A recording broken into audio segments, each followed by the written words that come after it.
daal loolu laa si jàpp. waa les Prado député yi moom xam naa ne maire yi war nañ mën a am oto, préfet yi am nañ seeni fortune, gouverneur yi am nañ seeni Land Cruiser 88, ministres yi, DG yi, tout le monde. Mais bon, député yi moom non. Je vais répondre de façon très claire et très franche sur cette question-là. Quand on est arrivé à l'Assemblée nationale, dañu commencé dérouler. Je découvre que membre du bureau à conférence des présidents, le président de l'Assemblée que je suis, ñoom ñoo am auto, véhicule de service, des Prado, et moi une Land Cruiser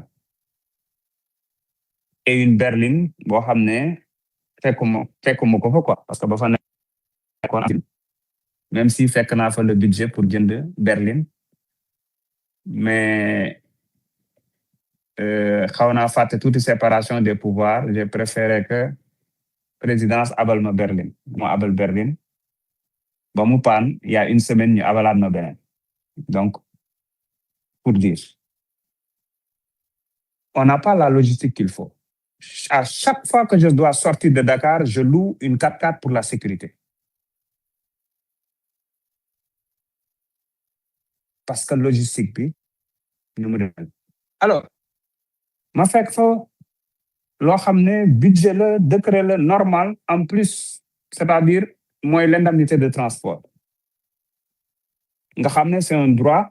Man am naa oto, mais j'avais droit à cette indemnité aussi, 900 000 francs par mois. J'avais droit à cette indemnité. Donc, su ma doon xool peut-être sama intérêt wala dara, wala les membres du bureau bu ñu doon xool seen intérêt wala conférence des présidents, ils préfèrent qu'on maintienne l'indemnité. 900 000 banque boo ko teg di nga tabax sa kër, di nga am leneen ak leneen. Mais man dama jàpp ne député dafa war a jouer pleinement son rôle. Et pour ça, il faut mu am la logistique qu'il faut. Il faut mu am les conditions de travail pour jouer pleinement son rôle. Même bu dee yàgg nañu wax assemblée amul njariñ, député amul njariñ, etc. Ça ne doit pas être nous, Pastef, sous notre, en tout cas, gouvernance. Et député, pour mu def liggéeyam normal, tous ces députés-là qui doivent être sur le terrain, ils doivent avoir la logistique. Et man, en tout cas, étant peut-être si domaine boobu la ma yàlla jaarale ma spécialisé fu muy transport, muy logistique, muy sécurité routière, muy tout ça, jàpp naa ne dañu war a am oto yoo xamante ne nii dina leen permettre ñu def seen liggéey en toute sécurité. Ma waxtaan ak ñoom ne leen kat am ngeen indemnité, seen droit la. Est-ce que d'accord ngeen ñu bloquer indemnité bi, jëndal leen ci oto à la place de l'indemnité? Donc les véhicules, c'est avec le dû des députés. Quel que soit alpha, tant que président jëlul décret ne lii annulé naa, seen xaalis la. Wax dëgg yàlla ñu nangul ma ko. Ça fait donc 1 an que percevoiruñ seen indemnité, yoruñu oto.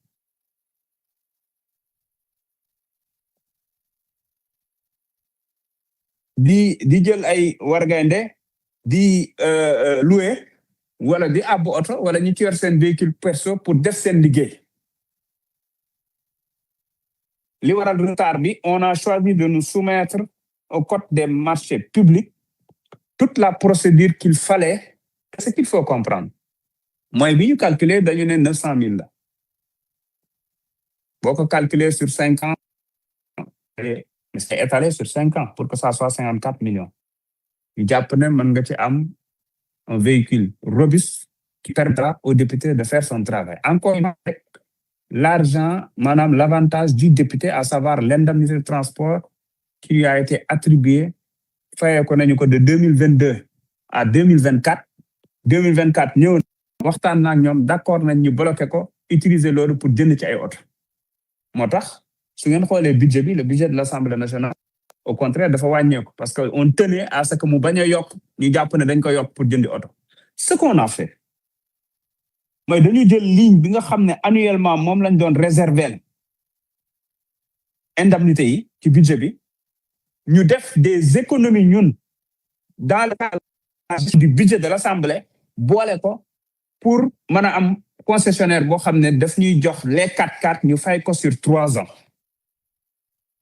Donc chaque année ñu defal ko versement ligne boobu noonu plus les économies qu'on a fait encore une fois du budget de l'Assemblée nationale.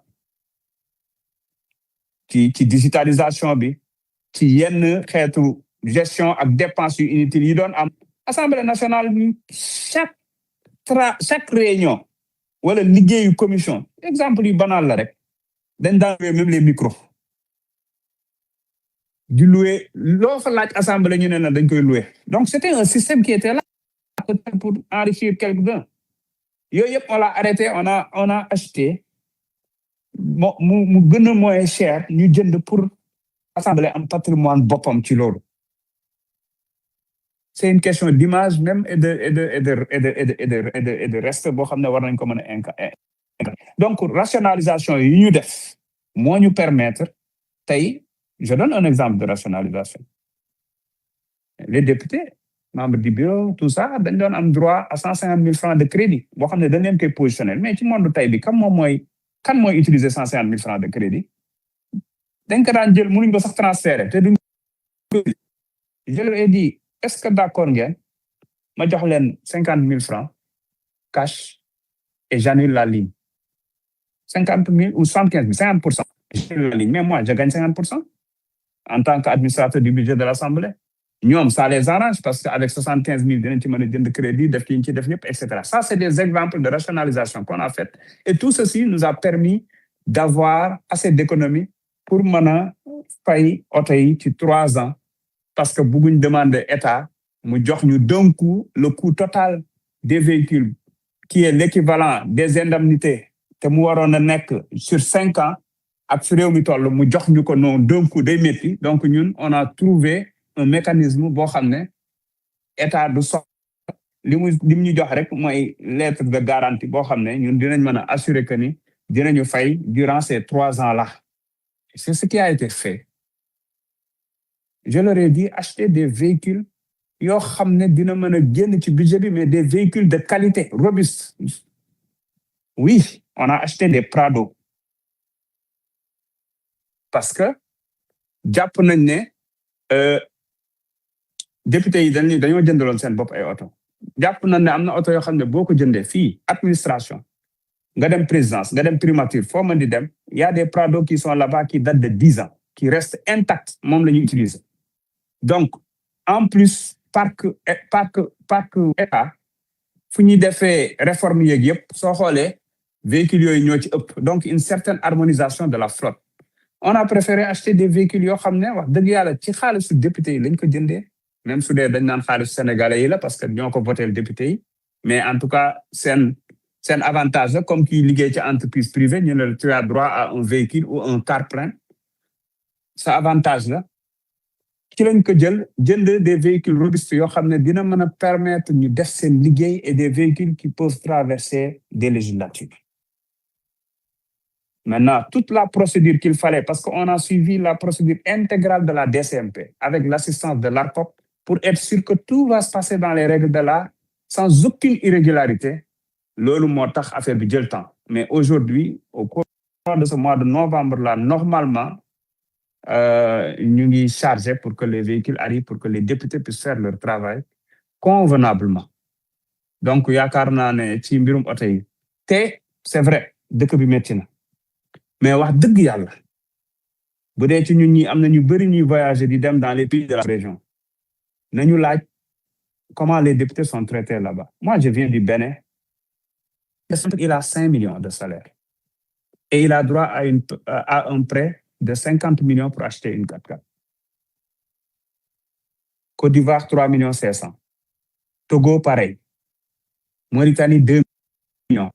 Avec prime d'installation de 10 millions. C'est pas pour justifier que dañu war a yokkal député yi wala naan avantage.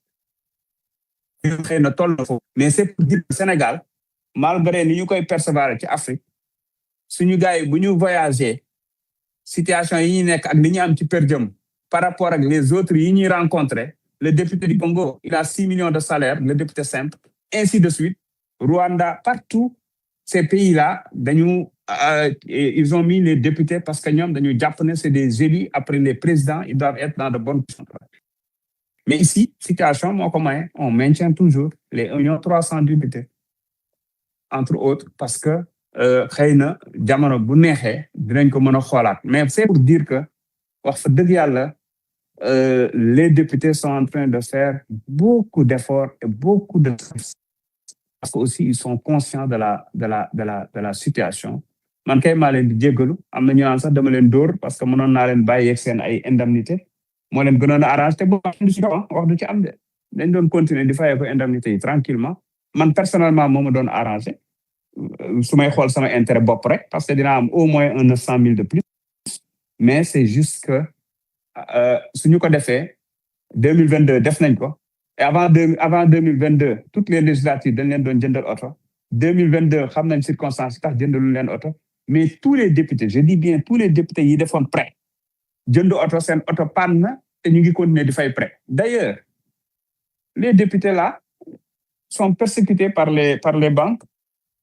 parce que dañu def ay prêts sur 5 ans jënd seeni oto ak seen autre chose ñi arrêté mandat bi sur 2 ans ñi ci amatul revenu aujourd'hui l'ensemble des députés doivent à presque 1,4 milliard aux banques situation yooyu dugg députés yi ñi xëy suba ba ngoon di jaabante assemblée nationale ngir ñu dimbali leen il y a des députés ci ce pays ñu ngeen xam bokk parti au pouvoir bokk opposition wala bokk ci yeneen parti yoo xam ne ay dañuy jot huissier jot ay mise en demeure parce que ay 6 mois arrière la ñu am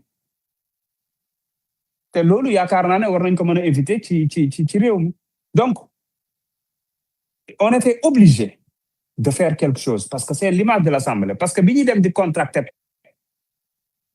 c'est l'Assemblée moo leen jox attestation banque yi ñëwaat ci ñun il y a un budget réservé pour acheter la berline du président de l'Assemblée nationale.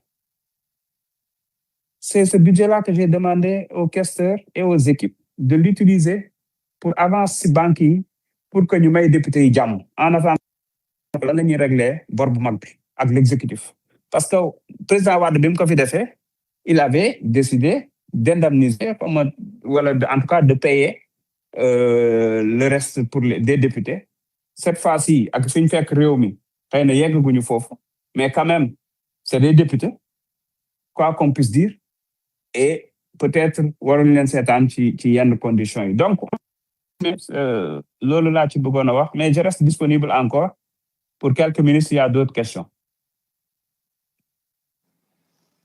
Ok, merci beaucoup président, merci beaucoup si leeral yi je tiens à dire qu'on a à peu près